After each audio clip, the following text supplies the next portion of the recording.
Welcome to the Nature Journal Educators Forum, or welcome back. My name is Ivea Moore, and joining me today is the amazing Kate Ryder. We're going to have an awesome workshop today. Usually, as you know, we have our co-host Billy Jo Reed. She is currently taking a really well-earned vacation and doing some camping and some kayaking. So today it's me and Kate. And Kate is, okay, I'm really excited. Our theme today is self-care. And Kate has some really awesome ideas about self-care. So raise your hand if this is something that you wish you did more for yourself. Something that you need to be reminded to pay attention to is self-care. So this is hopefully a thing a lot of us can relate to as people in general, but also as educators. So is it okay if I hand the floor off to you, Kate? Yeah. Awesome.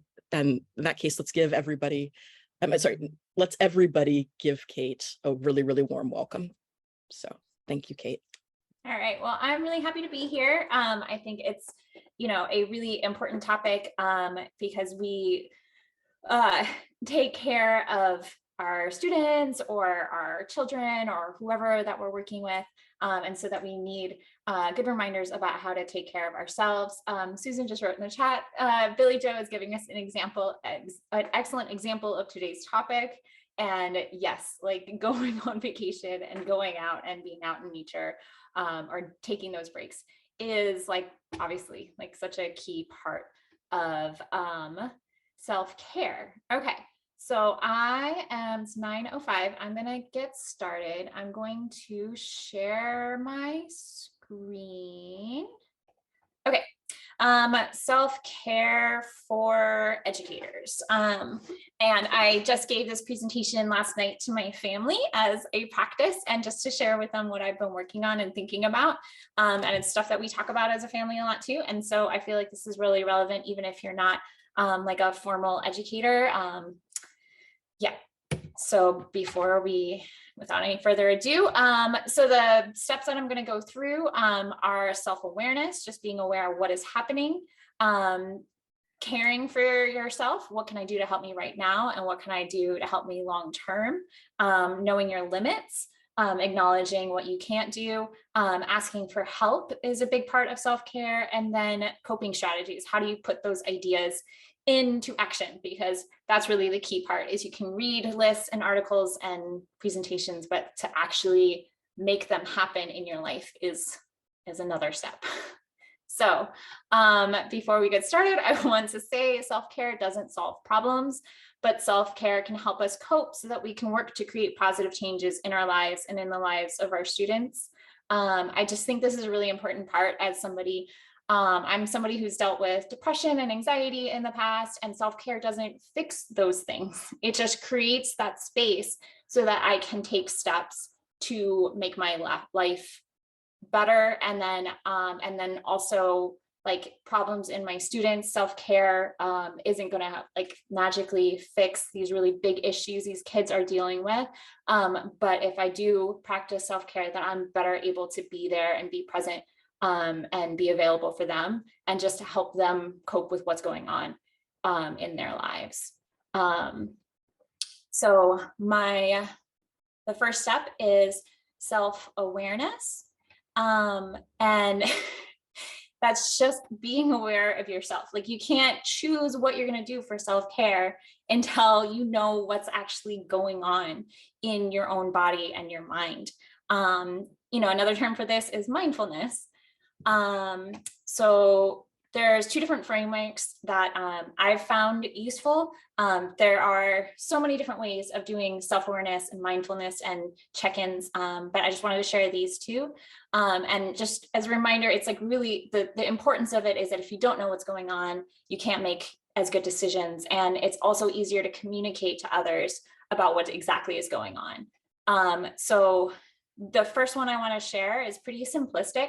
But because it's so simple and so clear, it's been something that's been helpful in our family.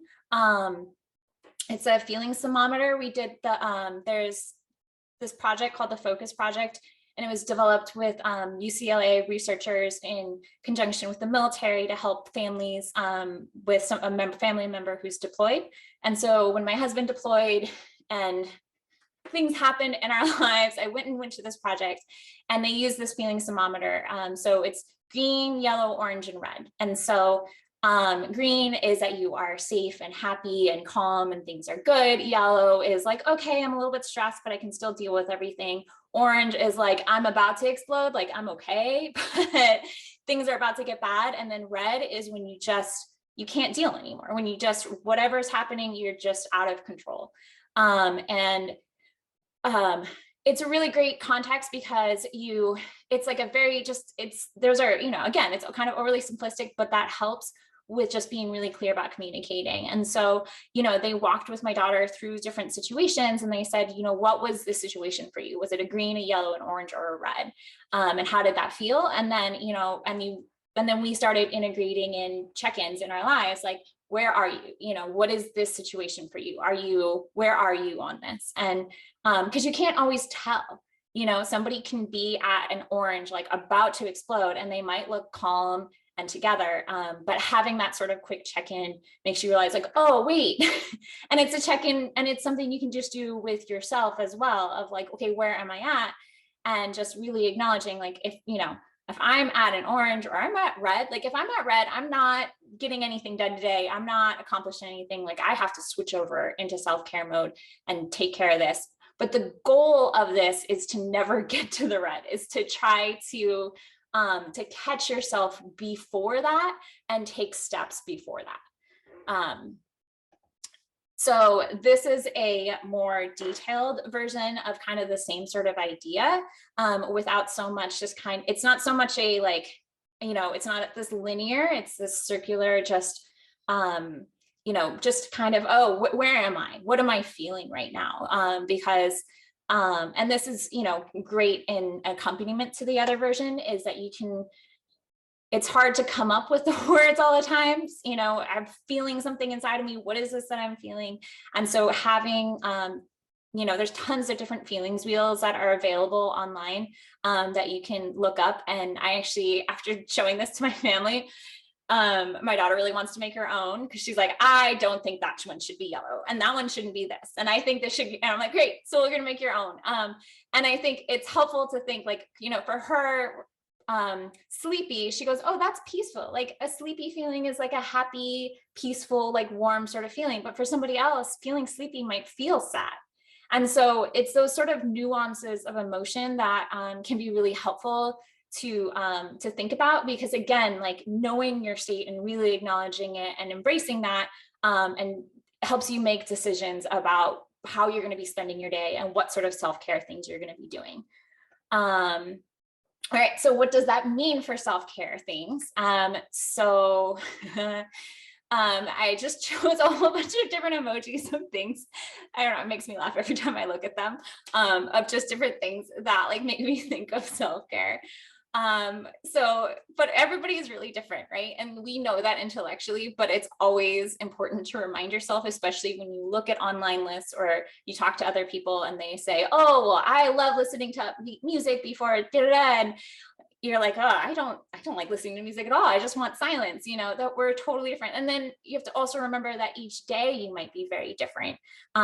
Maybe you're more consistent, but my husband is like the most consistent person I've ever met. And he still has days where sometimes he's goofy and silly and listening to 80s music and dancing in the kitchen. And that's really great for him. And then other times he's just like, we're going to get to work and we're going to do all this. And so I think really acknowledging that and just allowing that flexibility and that kind of honestness about it. So this is the audience participation part. So I'm going to have a series of questions and I'm going to give you about 30 seconds each to just kind of think about it. If you have a pencil and paper nearby, you can just write down some really quick thoughts or ideas. And if you're not a teacher, replace the stuff about teaching with something else that is stressful in your life. Okay, so the first question is before class is, how do you feel before you teach a class generally? And what do you do to feel physically and mentally prepared? Oh, I'm also going to say that after this, we're going to go into some breakout rooms. Although we don't have that many, I mean, maybe we can just go into 2 different breakout rooms. You don't have to if you don't want to. But when you're writing down or thinking about your answers, you can think about what you might want to share or, what you want to keep private, that sort of thing. But that's where this is going. Let me make sure my 30 seconds.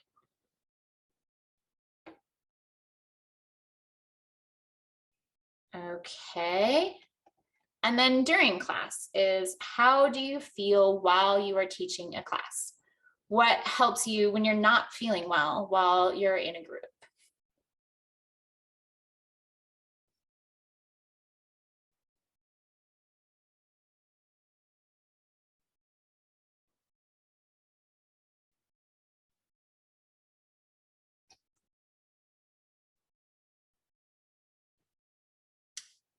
Okay. And then how do you feel after a class? How do you like to wind down and recover? And you can also think about how would you like to wind down and recover, and maybe as a way, something that you would like to do and maybe aren't able to do right now.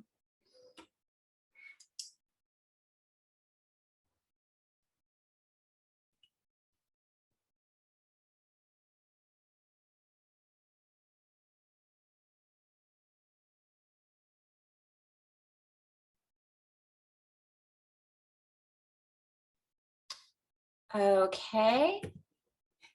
So now I think it'd be cool to go into breakout rooms. I can copy and paste this text into the chat and stop sharing for a minute here. Chat is right here.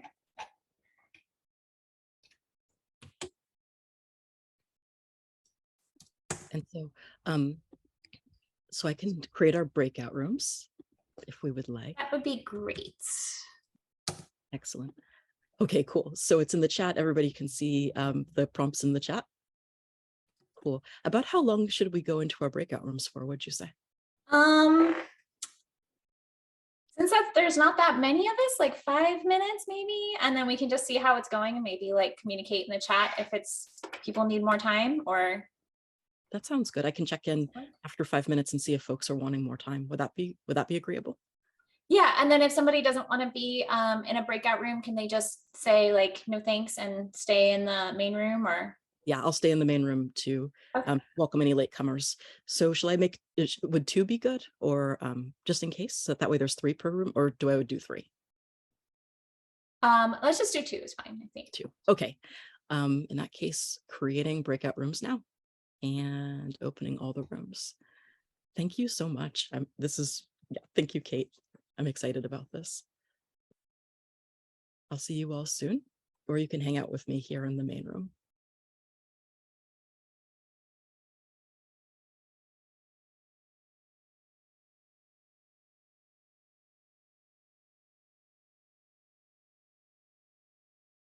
So Kate, what shall we do next?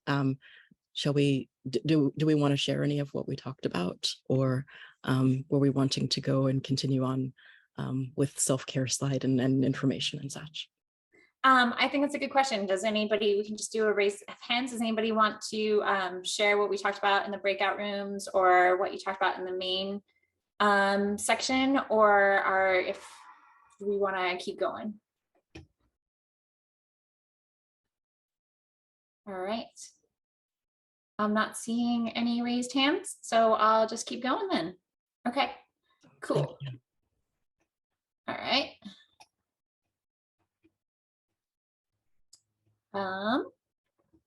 Okay. So yeah, like, in the breakout room, we talked about some of the challenges. I'm just going to summarize that, like, it can be really hard sometimes to check in with yourself before, or especially during, because you just are using all of your mental energy to try to engage and connect and teach and do all the things. And so, we can talk about all of these ideas of self-care, and then again there's like the reality of the experience. And I just, after listening, it's like, I think an important part of self-care is just like radical self-forgiveness as well. And just, doing what you need to do, and just accepting what is. All right. I did have some ideas that I kind of thought about ahead of time of just some stuff about before class. I have a bad sense of time. I tend to give myself either like an hour too much time or like 15 minutes too little. And so somebody had the idea of timing how long it takes you to get ready. And so I'm going to do that before I start this new class I'm going to be doing, and make sure I include like how much time it takes to get all my supplies ready, to eat, my lunch before I head out, and how long it really does take with traffic, so that I don't feel rushed. And that's like a lot of I don't know, that's a lot of mental energy to be doing for that. But for somebody like me, if you do have problems with timing, and then music playlists, like I'm gonna be driving to my class, which, like a 45-minute drive, which I'm not used to. And so one of the things I'd like to do is to have a music playlist, and also one for coming back as well. I find music can be really helpful, especially when I'm exhausted after a lesson, with just this like self-healing process. Sometimes I'll even listen to the same song on repeat. So when I say music playlist, it might just be one song that you listen to over and over again, just because it hits the right whatever in your brain. And that's going to be different and unique for everybody. The one thing that I do try to do that really helps me before class, because I tend to just come up with more ideas and more ideas and more ideas, like get all excited and wound up, as trying to just write down the main focus or the goal, so that I'm just like, okay, this, as long as the students come away with this one idea, or as long as I make sure I introduce this thing, whether they get it or not, sometimes can be really helpful, because you have just so many things. I just realized I didn't do that before this one. I have so many ideas. That's okay. I have a slideshow to help keep me on track. All right. During class, ideal to check in regularly with yourself and with your students, even not in an official sort of way, just kind of gauging the energy of yourself and the room. I had asked the nature journaling community what people like to do during a class, especially if they have like a little bit of space or a free moment. A lot of people love to just nature journal alongside their students. But one of the ideas that I thought was really cool is to either journal or draw what is happening, not nature so much as just like what is going on in the class. And I thought that was really nice, because when I nature journal, I tend to just kind of disappear in my own brain. And if, a student is just like wandering off into the woods, it's harder to, I work with kids, you have to really keep an eye on them. And so it's a way that I can be engaging and also still really paying attention. Drinking water, doing some simple stretches. I'm known for doing yoga in the middle of my teaching. I, start doing the tree pose, and it just really helps me focus and stay in touch with my body and in touch with my breathing. And just taking a moment just to breathe is always like just giving a finger to your, saying, just give me a second. I'm just going to take a deep breath. I'm going to collect my thoughts, and then getting back on track. Sometimes we need something simple like that. And then after class, another teacher friend also suggested writing down or typing up your challenges and successes. I have an Excel spreadsheet because I don't know, because I'm half Virgo, and I have an Excel spreadsheet, and I keep track of all the classes, the main focus, and then I write what were the challenges and then what are the successes. And that's really made a big difference, is to say there's always something that went right in a lesson. There was one comment that was said, there was one smile, there was just one nodding of the head, and just capturing that even after the lesson that just felt like it exploded on you and didn't work out at all, can be like a really nice reminder that, because our brains tend to fixate on the negative. And so if you write down the negative, you can kind of let it go. You can okay, I put it down, I put it in its place. I don't have to obsess over it.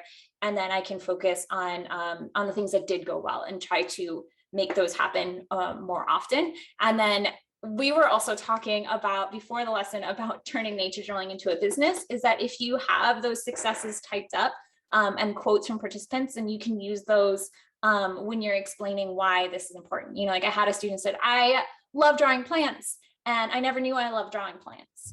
And it's such a simple statement, but I'm like, oh, I use that all the time. Like, that's what I'm out here doing. You know, I had no idea that I could just sit down and look at a plant and draw it and that I would like it.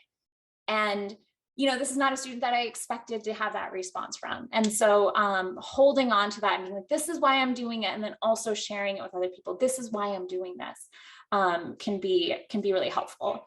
And then if you can give yourself alone time, it's kind of hard if you've got a family, but some sort of space, you know, that is quiet and comforting. And whether that's a space that's outside, whether it's, you know, underneath your blankets, whether it's in your car, whether it's a space that you create kind of in your house to give yourself alone time. And snacks. I don't know. I'm always hungry after teaching. I don't know if anyone else is.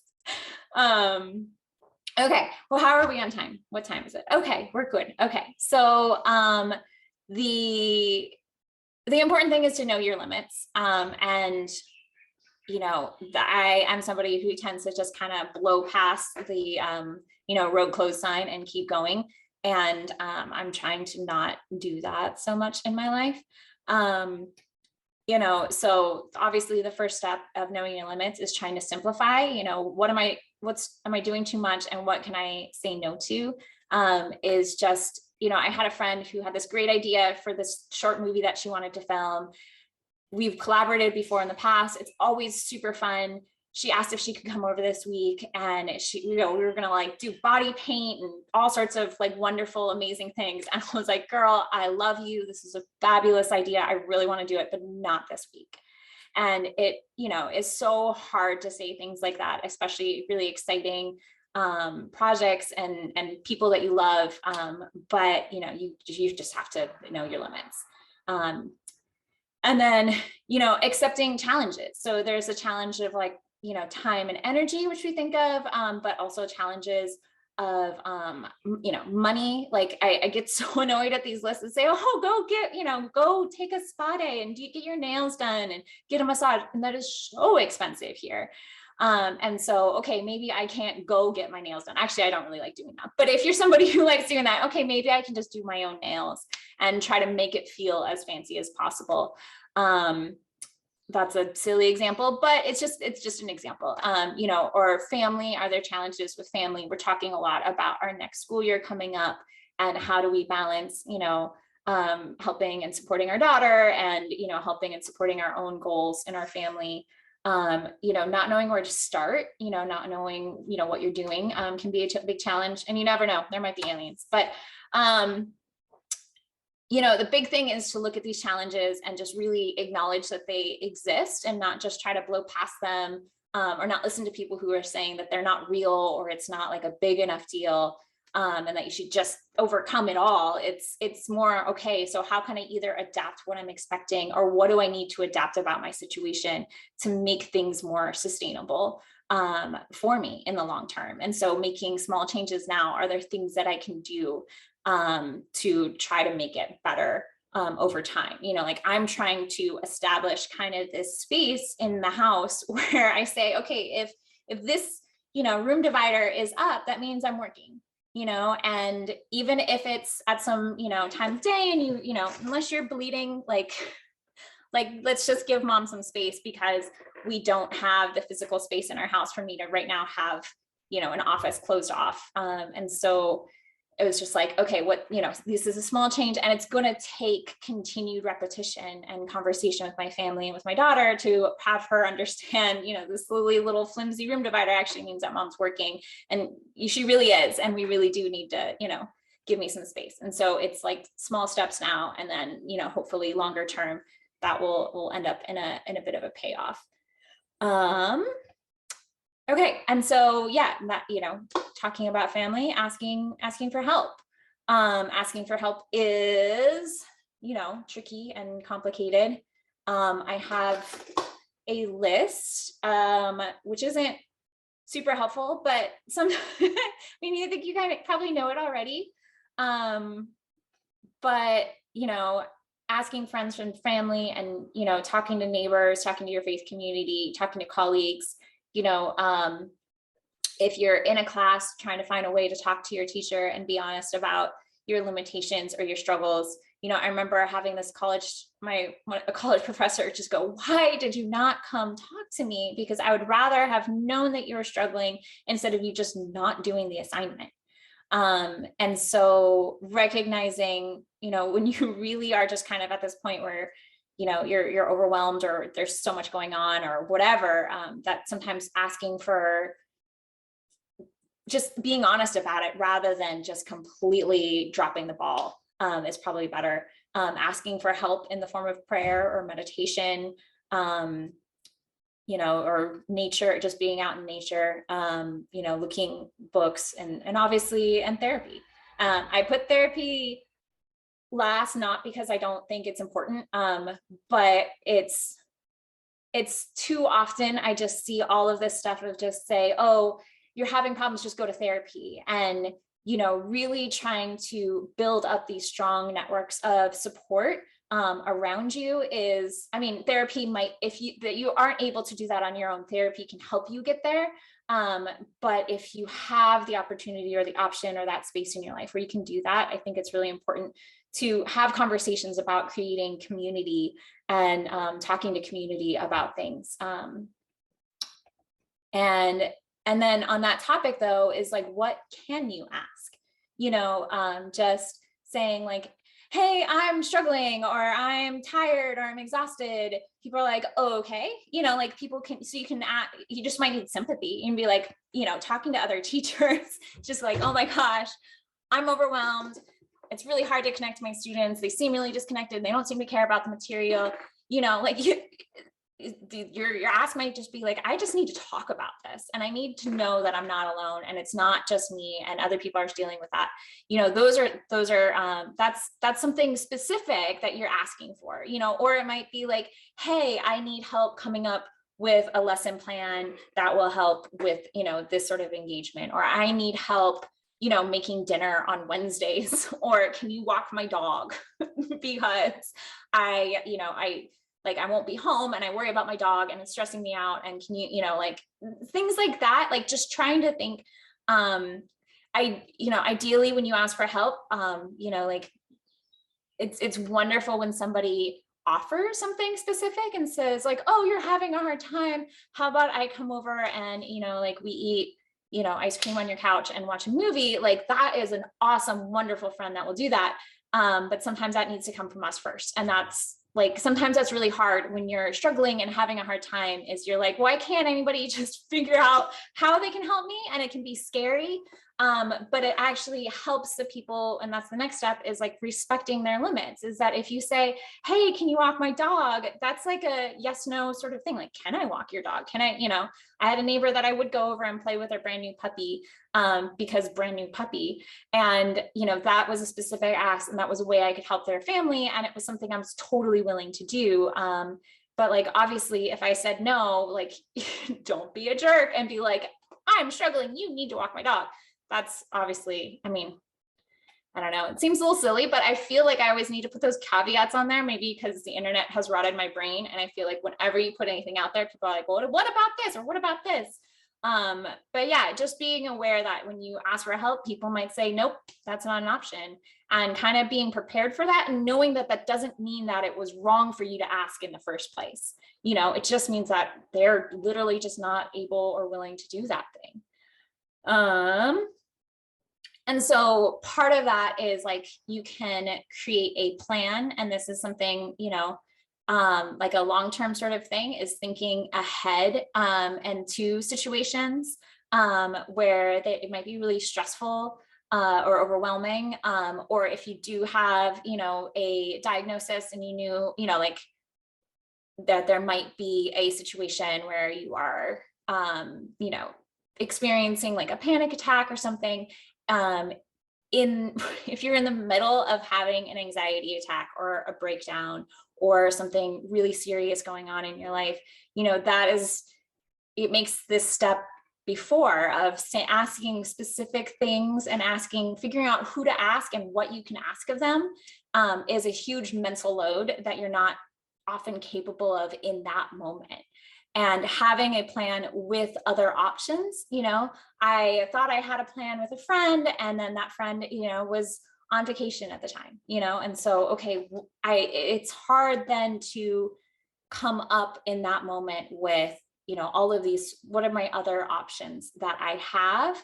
And so this is something that we're going to be working on as a family, is so that, if it really gets to this point, that we kind of have these already written down ideas of things that help specifically, helps me specifically, helps my daughter specifically, so that they don't that person who's in a crisis moment doesn't have to explicitly ask for what they need, or you don't have to, and so you've already kind of worked out some options. And so, looking at those stressors, what you can do on your own, trying to acknowledge what holds you back, and then what can you do, who can help, who can you call or contact, what are some helpful things that they can do for you, and who else can help, and what are some things you can ask of them. And so trying to do this brainstorming if you can make this space or time ahead, before you're in a really tough moment, that could be helpful. And then finally is then, okay, so how we've talked about all this sort of stuff, is then how do you actually put all of this into action? I really love this artist, Red Gold Sparks. Her actual name is Maya Kobabe. I'm sorry if I'm saying it wrong, but she had posted this recently, and self-care tips. When when you feel like everyone hates you, you sleep. When you feel like you hate everyone, you eat. When you feel like you hate yourself, you shower.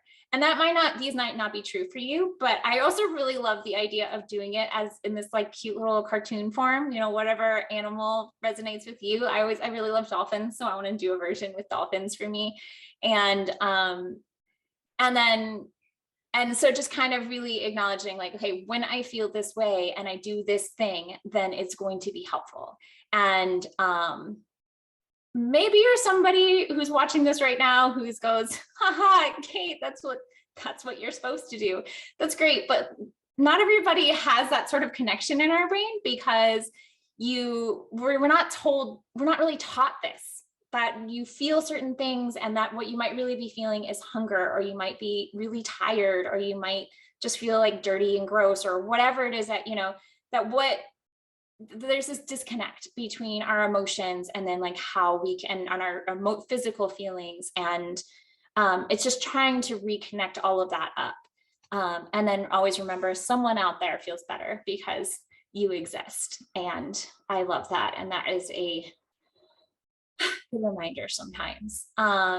So yeah, the steps that I was taught is, and this, I actually learned this structure when it was talking about technology addiction. I don't consider myself an addict, but I do spend more time. Had this point where I was spending way more time on Instagram and Facebook and Twitter than I wanted to be. And it was really confusing feeling. And so the recommendation from that class was, you check in with yourself before you pick up the phone, or before you go to class, or before you do anything, and you check in with how you're feeling. And then you think of a self-care thing that you want to do. And maybe it's picking up your phone, maybe it's picking up some ice cream, or maybe it's, doing some yoga, or reading a book, or watching a TV show. And so before you do it, you think, well, how do I want to feel when I'm done? And trying to think ahead and trying to write that down and journal about it. Do the thing, and then check in with yourself afterwards. And how did it make you feel? And was it successful? And so it's just a way of reconnecting this initial feeling, right, of tired or angry or scared or whatever it is, or even really happy, doing a thing. And then how do you feel afterwards? Do you feel, happier or lighter, or more tired, or more anxious? And, I found consistently, like, I check Twitter because I'm, bored or whatever, tired. I'm on Twitter. Afterwards, I go, wow, I just feel stressed out and worried about the world. Maybe I need to not check Twitter when I'm already feeling stressed out or tired, or just because I'm bored, because now I'm going to be bored, overstimulated, and anxious. And it's hard to rewire your brain, these sort of things, you know, all of these things that we want to turn to as self-care, that you're like kind of your first thing, are these things that our brains have been rewired by technology and by advertising and by our culture to crave those things, even though they don't really make us happy. And then you feel guilty because you feel like there's something wrong with you, when there's these bigger structures in place to create that sort of desire in you for those things. I am no way saying that I am super successful at perfect self-care. My family would laugh so hard if I tried to claim that, but it is something to and honestly, doing this presentation and sometimes teaching a thing helps you learn it. And it's this reminder to me that this is something that I need to reinstitute in my life. And this sort of practice of just having like a physical notepad and pen nearby and writing these things down before I get on the computer. What is my goal before I get on the computer? And did I achieve it when I'm done? And not being judgmental, just being honest. And then thinking, okay, what is a different choice I can make next time? And then I have lists. Everybody's seen lists. It helped me to create lists that I kind of broke them up. So I have anytime actions, I have creative actions, I have things I can do with others, I have energetic actions, and then I have low energy actions, because I see these, you know, self-care tips and they're all over the place. And it goes from like, go for a run, and then it's take a bubble bath. And I'm like, but those two things are totally different ends of the spectrum. I would do those if I was feeling very, very different things. And so, you know, creating your own sort of list that you can post up. Actually, now that we're talking about it, I was just thinking, I'm like, I'm going to make a low energy list and put it right next to my computer. And so if I'm going and jumping on the computer just because I'm kind of bored and low energy, be like, oh, is there something else that I could be doing right now other than checking in with the internet world, or whatever it is that your challenge might be. Not to say you should never check in, because obviously that's the only way that I found this community, and community is so important. And it's just checking in, making sure that it's actually helping you and it's actually achieving the goals you want to. And then, oh, wow, we're at the end. Okay, so I'm gonna pause right here and I'm gonna stop my sharing, because that's like a whole, I added something else in. I learned about something called the polyvagal theory, and that is just an absolute like completely different framework that is fascinating and amazing, but it's like a whole different class in itself. Polyvagal theory, yes. Polyvagal theory, polyvagal ladder. If you want to look it up, it's a really, really great framework that talks about like neurological automatic nervous systems, your vagal systems, and all this sort of stuff that you know, that underneath all of these sort of emotional strategies. Yeah, but I want to stop talking and hear from other people.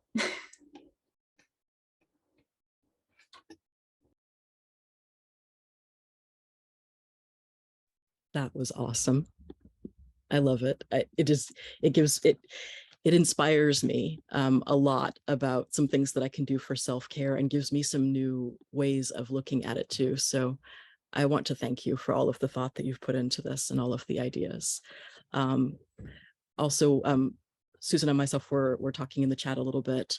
When you were mentioning that some of the things might seem basic, we were talking about how it's not easy to say no. Sometimes that's the thing that we really, really struggle with. Or learning how to ask for help. They might seem like simple things, but they're really not.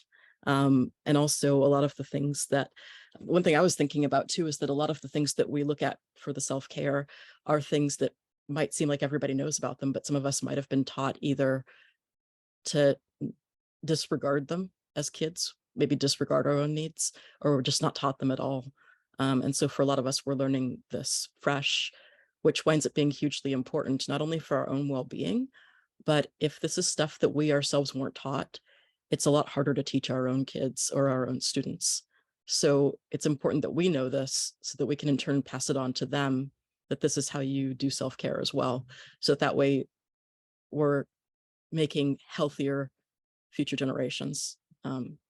And then just plain for ourselves. I mean, it doesn't always have to be about doing it for other people, but I just find that it helps too. Sometimes when it's really, really hard to care about ourselves, especially if we struggle with something like depression or other things like that, then sometimes it can help at first to think about it for somebody else we care about, and then eventually to bring that caring back into ourselves.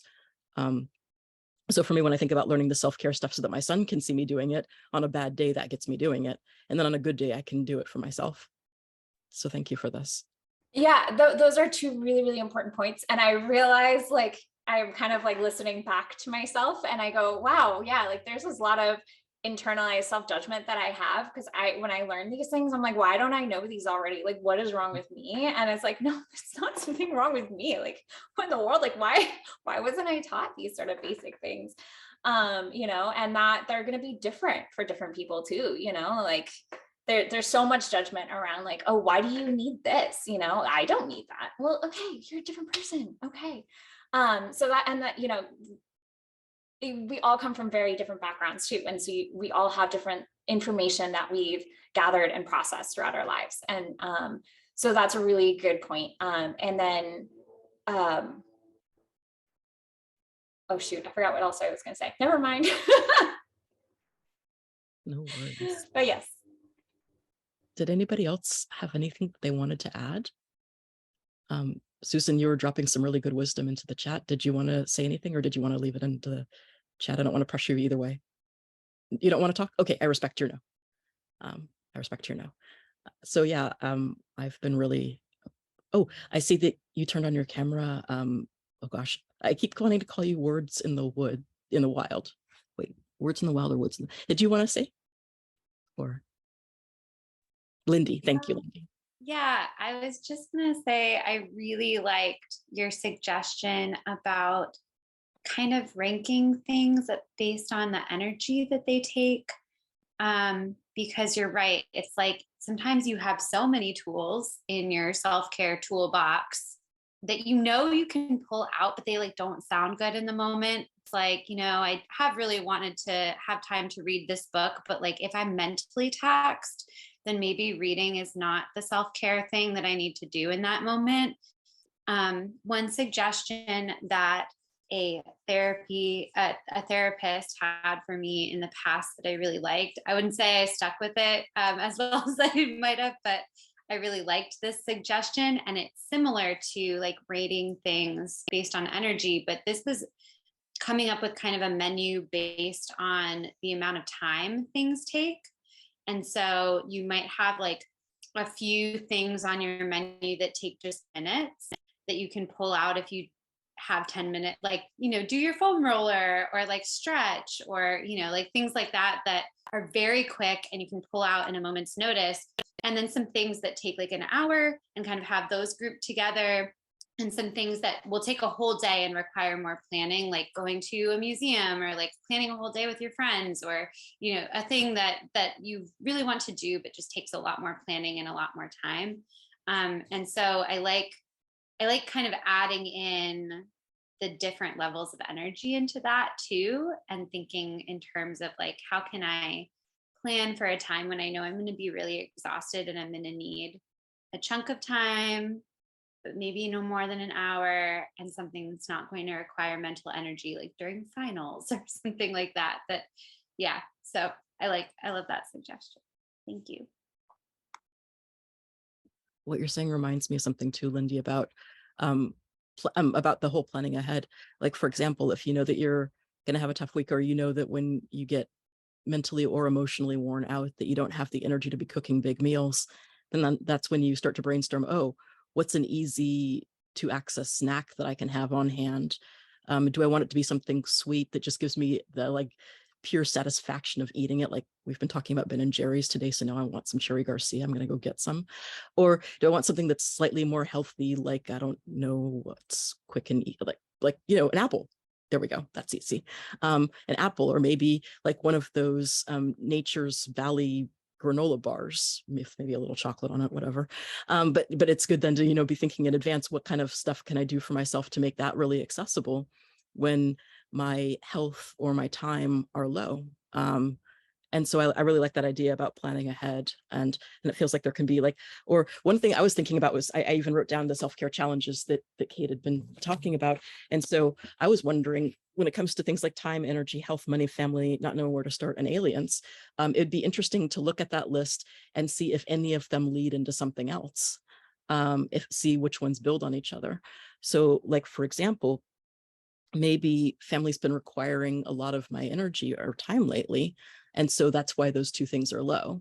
And so then I would think, okay, how much of that energy does need to go in that chunk to the family? And then how much of this is like, if there's things that are more about petty arguments, how am I going to decrease that so that I get more of my time and energy back again? Or health stuff, maybe that some of those are non-negotiable, or maybe the health is costing a lot of money because getting medicine or whatever specialty equipment. So I thought it'd be interesting too, to see if there's any of them that feed into each other. And then that way, taking care of one sort of takes care of the other that is affected down the stream, I guess you could say, by going back to the source of the water. Okay, that metaphor made more sense in my head. So yeah, I just love this. There's so much to think about. Thank you.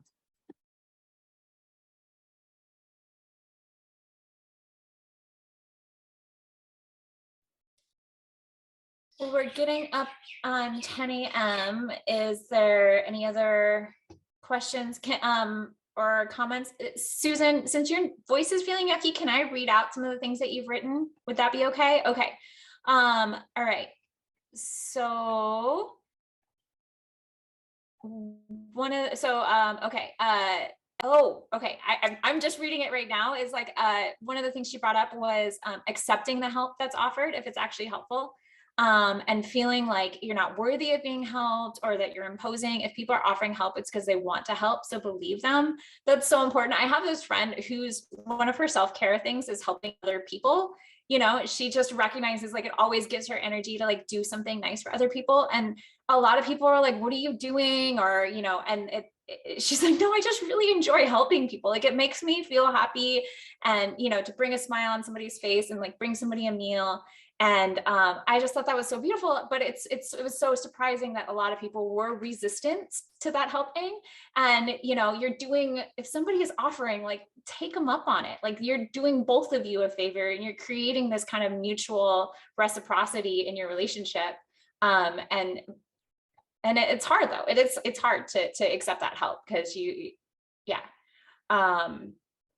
and, you know, feeling like you just should be able to do it all on your own, you know. And I think that's like, this group is like, oh, you know, you don't necessarily just automatically wake up one day and know how to be an educator and teach about nature appreciation and get out there, you know, like you need help. And so we need help with a lot of different things in our lives.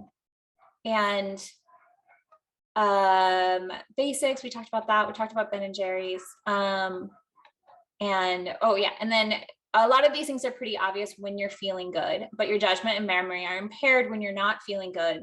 So it's not so easy to remember to do self-care. If we talk about it more and reinforce these things, it helps us remember to take these steps when we need them. And that is just like such a great summary, is like, that is why I'm on here and talking about this. This is why I talk about it with strangers on the street. No, I really do get into some pretty intense conversations sometimes, but you know, yeah, like when you're feeling good, you are like, great, I'm going to do all of the great things. I'm going to set up a yoga practice and do all this sort of stuff. And when you're in it, it's a totally different thing. But having this reinforcement and knowing you're not alone in that yucky kind of moment is like, oh, okay, I'm not the only one who feels this way. And doing good things for myself is important. And, you know, and then she talked about keeping easy, yummy snacks on hand. But if it's in their house, I just eat them instead of eating the other things.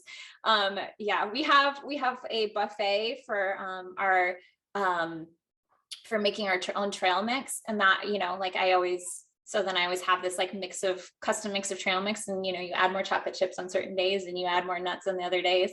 And but it's hard to reach for the other things, you know. It's like, that's when people get into talking about meal planning and all that sort of stuff. But also, you know, like eating eating some snacks. You know, if it's kind of what you got to do to get through the day, it's just what you got to do. Yeah, and then adding self-care things into my calendar ahead of time and building a steady routine. Yeah, which is what you were just talking about, is like, you know, really looking ahead at the schedule and just saying like, and that's where I realized I can do the movie thing. As I said, wow, I really need to put in some self-care into here. And so, you know, I need to just spend some alone time, you know, and some quiet time. And just looking ahead at your schedule and putting it in there as something important and knowing that's an important thing. Beautiful conversation. Thank you guys for sharing and participating in this. And, you know, thank you for being an inspiration for me to put my thoughts together so that I can remind myself. I'm going to watch this video and be like, okay, yeah, that's right. I need to do that, don't I? It's kind of the feeling I'm getting as well. So yeah, thank you all for coming. I wanted to say thank you again to Kate for this workshop. We need to do more of this in our lives. So thank you for reminding us and for giving us some really good ideas about how, and just for being awesome, for being an awesome part of this community. So thank you. Yeah, thank you, Kate. Thank you, everybody. Hope everybody has a safe and healthy and happy rest of your day. Hope everybody goes and does something for self-care right now. I'm going to go to Ben and Jerry's. Y'all take care now, and thank you.